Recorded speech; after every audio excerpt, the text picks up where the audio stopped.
Community మొత్తం అవుతుంది.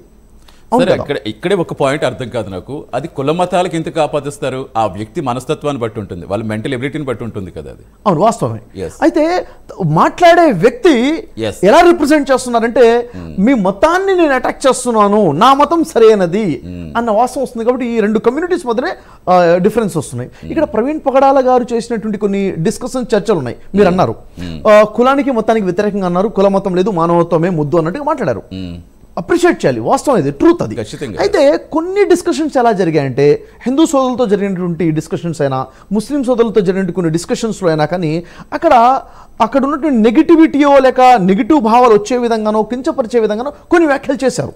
యాక్చువల్గా ఎప్పుడు కూడాను రెండు మత వర్గాల మధ్య ఉన్నటువంటి వ్యక్తులు కూర్చొని మాట్లాడేటప్పుడు సమాంతర విషయాలు మాట్లాడుకోవాలి, లేకపోతే డిఫరెన్సెస్ ఏమైనా ఉంటే వాటిని పాజిటివ్ దృక్పథంలో చేయాలి తప్ప మిమ్మల్ని కించపరిచి. ఇప్పుడు చూడండి, నేను నమ్మేది సరి అయింది అనాలంటే మీరు నమ్మేది తప్పు అని ప్రూవ్ చేయాల్సిన అవసరం లేదు. అవును, ఇక్కడ ఏం జరుగుతుందంటే సార్, ప్రజలకు మంది ఇప్పుడు మీరు మన టైటిల్ కూడా ఇచ్చారు, మీరు మన ప్రైమ్ 9లో మతమా మానవత్వమా అని ఇచ్చారు. నేనేమంటానంటే మతమా మానవత్వమా అంటే మతం వేరు మానవత్వం వేరు అని అర్థమైపోతుంది ఇక్కడ, అంతే కదా. మతమా మానవత్వం ఎందుకు ఇచ్చాము? నువ్వు ఏదో ఒకటి సెలెక్ట్ చేసుకో. మతాన్ని తీసుకుంటే మానవత్వం లేదు, మానవత్వం తీసుకుంటే మతం లేదని. ఇది నిజమా అంటే 100% నిజమే. మతం వేరు, ధర్మం వేరు. ధర్మంలో మానవత్వం ఉంది. మతం ఏంటి అంటే చూడండి సార్, ధర్మం అంటే మన ధార్మిక గ్రంథాలలో ఉంది ధర్మం సార్. ఏంటి అవి? వేదాలు ఉన్నాయి, ఉపనిషత్తులు ఉన్నాయి, భగవద్గీత ఉంది.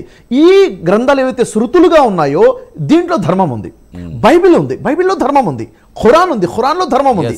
అయితే ఈ గ్రంథాలు చేత పట్టుకొని బోధించే వారు ఏదైతే బోధించారో వారి అభిప్రాయాలని జోడించి అది మతం. అంటే మానవుని యొక్క మతి నుండి జనించిందే మతము. అందుకే చూడండి, ఒకే గ్రంథాన్ని పట్టుకుని బోధించారు, వేరు వేరు రకాలుగా బోధిస్తుంటారు. ఉదాహరణ చూసినట్లయితే మన క్రైస్తవ బైబిల్ ఉన్నారు, బైబిల్ ఒకే బైబిల్ ఉంది. బైబిల్ పట్టుకుని బోధించేటువంటి వేరు వేరు డినామినేషన్స్, వేరు వేరు సంఘాలు చూసుకుంటే వీరి బోధ ఒకలాగా, వారి బోధ ఒకలాగా, వారి బోధ, ఇవన్నీ మతాలు. మతాలు అంటే అభిప్రాయాలు 10 ఉండొచ్చు, గ్రంథం ఒకటే ఉంటుంది. గ్రంథం ధర్మం బోధిస్తుంది, ప్రజలు బోధించేది మతాలు అంటే అభిప్రాయాలు. ఇదే విధంగా చూడండి, మన వేదాలు ఒకటే ఉన్నాయి, చతుర్వేదాలు చెప్తున్న విషయం ఒకటే ఉంది, ఉపనిషత్తులు, భగవద్గీత. కానీ బోధించేటువంటి విధానంలో శైవము అనే వచ్చింది, వైష్ణవం వచ్చింది, ద్వైతం వచ్చింది, అద్వైతం వచ్చింది, విశిష్ట అద్వైతం వచ్చింది, ఇలా రకరకాలు వచ్చాయి. ఇవన్నీ కూడాను అభిప్రాయాలు అంటా నేను. గ్రంథంలో ఇన్ని అభిప్రాయాలు లేవు, గ్రంథంలో ఒకటే ఉంది.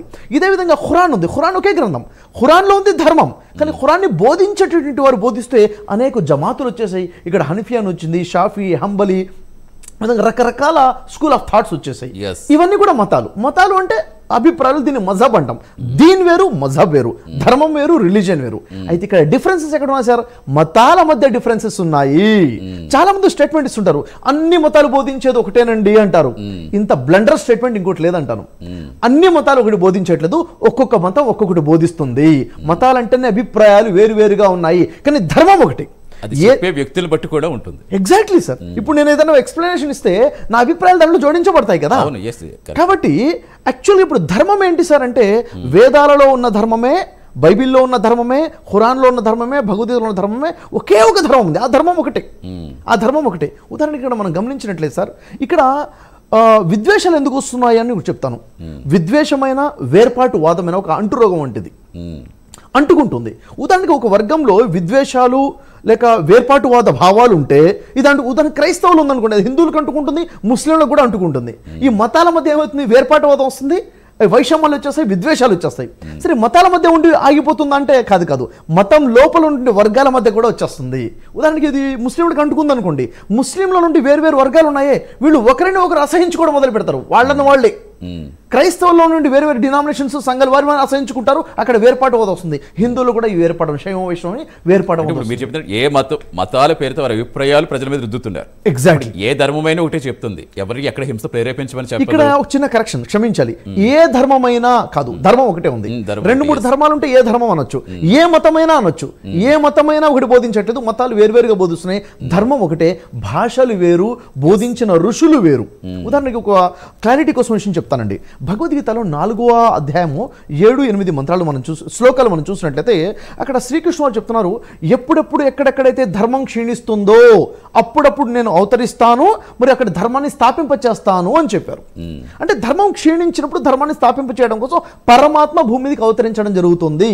అవతరించి అక్షర పరబ్రహ్మ గురించి బోధించడం జరుగుతుంది, ఇక్కడ ధర్మాన్ని స్థాపించడం జరుగుతుంది. అంటే ఎప్పుడెప్పుడు ఎప్పుడెప్పుడు ధర్మం క్షీణించినా కానీ.